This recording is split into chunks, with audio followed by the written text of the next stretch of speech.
Good morning, students. Today I will teach administration produce record. So administration था वो record को produce करता था. तो एक्ट ऑफ राइटिंग था वो क्या था, उस वक्त बहुत इम्पोर्टेंट था. लिखने की कला को बहुत ज़्यादा महत्व दिया जाता था. Instructions plans policy decisions agreement investigation had to be clearly written. तो किसी भी काम को करने से पहले उसकी instructions, plan, policy, decisions, agreement और इन्वेस्टिगेशन, ये सब कुछ क्या है, क्लियरली रिटन होना चाहिए. ऐसा ब्रिटिश लोग मानते थे. Important documents had and letters carefully preserve. जो इंपॉर्टेंट डॉक्यूमेंट्स और लेटर थे वो हमें प्रिजर्व करके रखने चाहिए, यानी कि सुरक्षित करके रखने चाहिए. और डिफरेंट ऑफिसेस एंड रूम्स, यानी कि जो अलग अलग ऑफिसेस थे वो क्या था, उनके साथ रूम्स अटैच होने चाहिए. जैसे कि अगर तहसीलदार का ऑफिस है तो रिकॉर्ड रूम उसके साथ होना चाहिए. अगर पटवारी का ऑफिस है तो उसके साथ भी रिकॉर्ड रूम होना चाहिए. कलेक्टर का ऑफिस है तो उसके साथ भी रिकॉर्ड रूम होना चाहिए.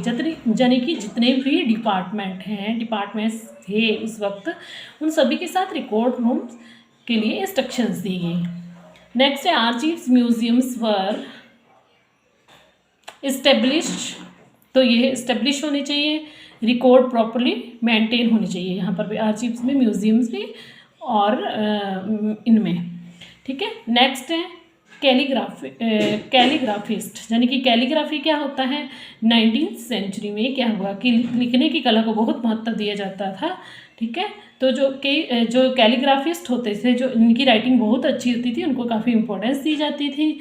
तो उसके बाद क्या हुआ, प्रिंटिंग प्रेस की इन्वेंशन होती है. और कौन करता है, जोहान्स गुटेनबर्ग, जो कि जर्मनी के थे, उन्होंने प्रिंटिंग प्रेस की इन्वेंशन की. और उसके बाद कई सारी कॉपीज़ क्या है, एक लेटर की कई सारी कॉपीज़ निकलने लगी.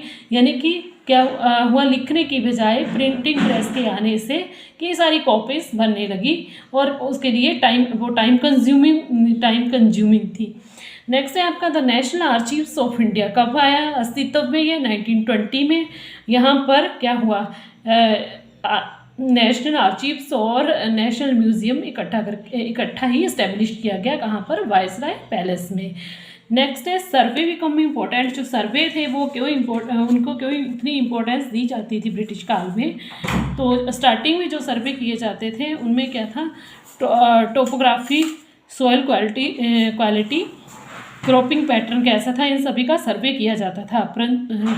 यानी कि अर्ली 19th सेंचुरी में. कहाँ पर फॉरेस्ट है, कौन सा फॉरेस्ट किसके लिए फेमस है, कहाँ पर कौन सी क्रॉप लगाई जाती है, कहाँ पर प्लेटूज हैं, कहाँ पर माउंटेन्स है, कहाँ पर प्लेन एरिया. ये सब इसलिए करते थे ताकि भारत में वे अपने एडमिनिस्ट्रेशन को चला सकें.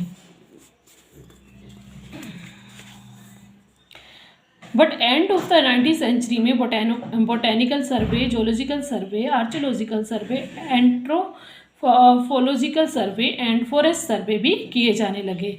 यानी कि जो सर्वे का स्कोप था and of the 19th century में काफ़ी इंक्रीज हुआ. उसके लिए उनका एम एक ही था. उनका मेन एम ये था कि हम कैसे ना कैसे करके इंडिया के ऊपर रूल करें. इसके बाद उन्होंने क्या है, सेंसिस की जाने लगी, जिनकी जनगणना की जाने लगी. जो फर्स्ट सेंसिस थी 1872 में लॉर्ड मायो के काल में की गई. एंड सेकेंड 1881-82 में की गई. और ये 10 ईयर के बाद की जाती थी और लॉर्ड रिपन के काल में की गई. इस सर्वे में सर्वे किया जाता था हर एक 10 ईयर्स के बाद कि भारत में क्या क्या चेंजेस आए हैं, कैसी सोसाइटी है, इन सभी का किया जाता था. नेक्स्ट है आपका what official records do not tell. तो जो ऑफिशियल रिकॉर्ड्स अंग्रेज लोग बनाते थे तो वो किस लिए बनाते थे, वो अपने यानी कि अपनी फैसिलिटीज़ के लिए बनाते थे, अपनी सुविधा के लिए बनाते थे. उसमें जो अदर्स एक्टिविटीज़ थी, यानी कि जो गुड क्वालिटीज़ ऑफ इंडियंस थी, वो शामिल नहीं थी. सिर्फ वो जो भी राइट करते थे अपने फेवर में करते थे, बाकी अदर क्वालिटीज़ उनमें नहीं होती थी. इसलिए जो कई सारी ऐसी हमारी सोसाइटी के अंदर चीज़ें थी, उनके बारे में ऑफिशियल रिकॉर्ड्स कुछ नहीं बताते हैं. वे सिर्फ उतना ही बताते हैं जितना कि अंग्रेज़ों ने किया. अंग्रेज़ क्या करते थे, जितना मतलब जैसे रूल करते थे तो आप रूल की अच्छाइयाँ बताते थे, बुराइयाँ वो नहीं बताते थे। तो इस प्रकार ये आपका चैप्टर नंबर 1 कंप्लीट। अगर मेरी आपको वीडियो पसंद हुई हो तो please like and subscribe my channel.